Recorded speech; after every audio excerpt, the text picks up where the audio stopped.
Welcome to What You Missed Today from Voice of Emirates, an AI-powered daily news bulletin where we bring you a concise roundup of the top stories we have covered since this morning.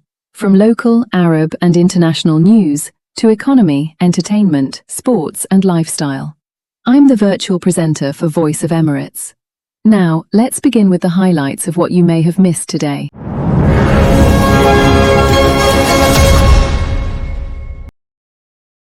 China has dismissed Taiwan's annual Hankuang military exercises as an empty show, accusing Taipei's government of fueling fears of war and pushing civilians closer to potential conflict. The 10-day drills tested Taiwan's response to a range of scenarios, including breaking a maritime blockade and, for the first time, deliberately slowing mobile internet to simulate wartime disruption. Beijing said the People's Liberation Army remains on high alert against separatism and external intervention. Taiwanese President Lai Ching-te, however, vowed to continue strengthening the island's defenses and broader societal resilience.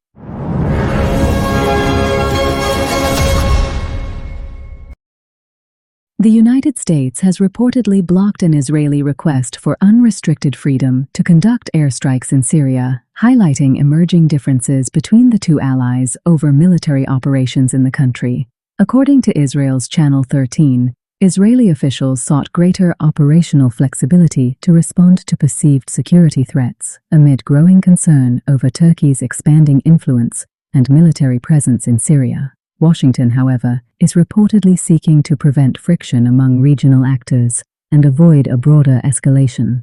Neither the US nor Israeli governments has formally confirmed the reported decision.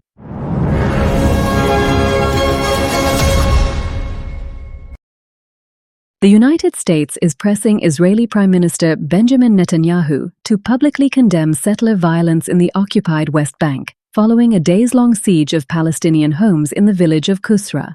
US and Israeli officials say Washington intensified its intervention after learning that one of the targeted homes belongs to a Palestinian American. US Ambassador Mike Huckabee publicly condemned the settlers involved as terrorists, while the White House stressed that stability in the West Bank is essential to Israel's security and regional peace efforts. Netanyahu has yet to publicly comment on the Qusra incident.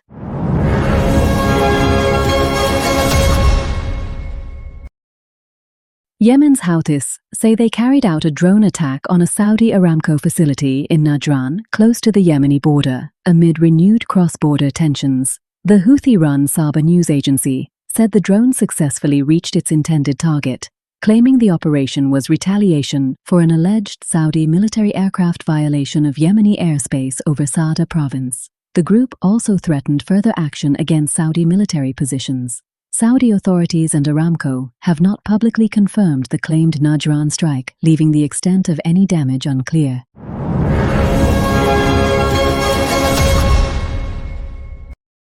And from the political news, a drone has struck an oil tanker while it was sailing out of the Strait of Hormuz amid heightened security tensions in one of the world's most important energy corridors.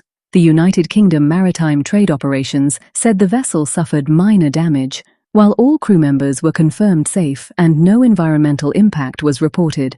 The tanker's identity and the party responsible for the attack were not initially disclosed. UKMTO has urged commercial vessels operating in the region to exercise heightened caution and immediately report suspicious activity as tensions continue to disrupt maritime traffic through the strait.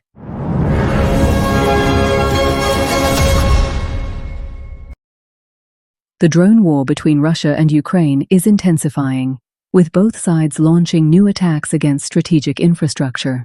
Moscow says its forces struck the Ukrainian port of Izmail on the Danube, as well as a railway facility used to transport military supplies and fuel. Meanwhile, Ukrainian drones targeted Russia's Ust-Luga oil export hub on the Baltic Sea, where a fire was brought under control, with no casualties reported.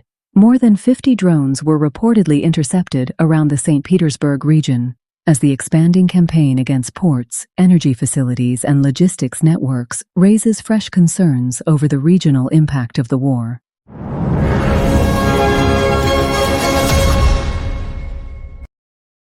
A NATO fighter jet has shot down an unidentified drone after it entered Latvian airspace in the latest aerial security incident along the alliance's eastern flank. NATO said 2 Italian Eurofighters were scrambled, with one intercepting and destroying the drone, while 2 Turkish F-16s were also deployed. Latvian authorities said the aircraft may have been diverted into their territory by Russian electronic warfare, although its origin has not yet been confirmed. NATO has launched an investigation as repeated drone incursions heighten security concerns across the Baltic region.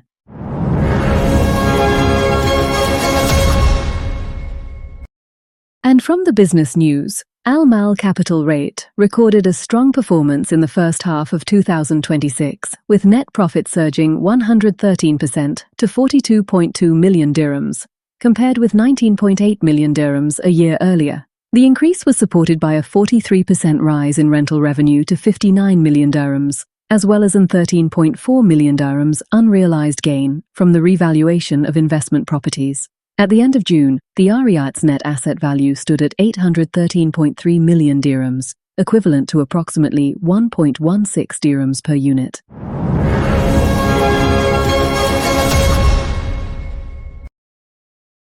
The UAE's Telecommunications and Digital Government Regulatory Authority has renewed the public telecom licenses of E and Ndu for another 20 years, in a strategic move designed to support long-term investment in digital infrastructure and future technologies. The new licenses run from August 9, 2026, until August 8, 2046, replacing those issued in 2006. They introduce enhanced requirements covering network resilience, international connectivity, disaster recovery, service quality, and subscriber protection, as the UAE seeks to move from global leadership in connectivity toward AI-powered intelligent networks and digital economic growth.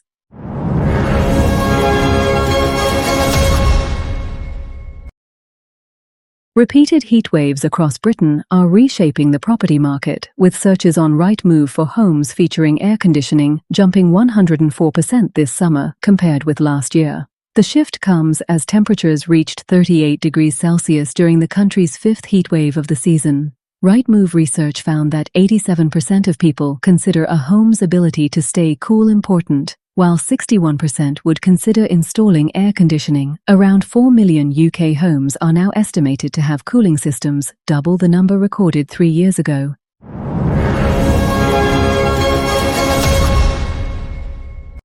We conclude our roundup with the top sports news stories you might have missed. Ajman made a flying start to the new ADNOC Pro League season, defeating hosts Al Wahda 3-2 in a thrilling opening round clash at Al Nahyan Stadium. Laurenzi Nascimento gave Ajman the lead after just 5 minutes, before Victor Henrique doubled the advantage with a superb free kick in the 51st minute.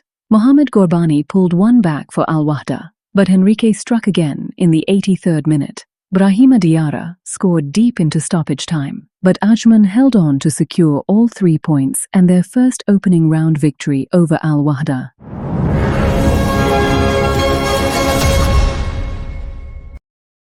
Al Nassr produced a spirited second-half comeback to earn a 2-2 draw against Kalba in their opening match of the 2026-27 ADNOC Pro League at Al Maktoum Stadium. Kalba raced into a 2-goal lead through Nemanja Jovic in the 7th minute and Saman Ghoddos from the penalty spot in the 20th. But Al Nassr responded after the break, with Abdoulaye Touré heading home in the 64th minute, before Chris Badia converted a penalty in the 77th to complete the comeback and ensure both teams began the season with a point.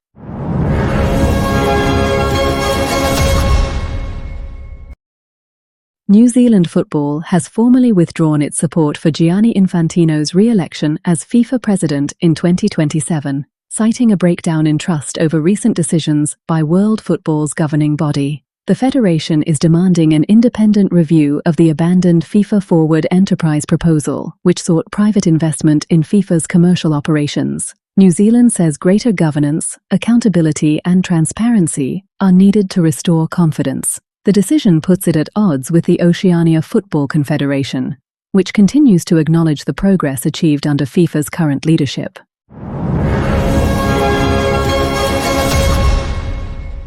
That was your roundup of what you may have missed today from Voice of Emirates. For the full stories, visit our website and follow us on social media for the latest updates. Thank you for watching. See you next time.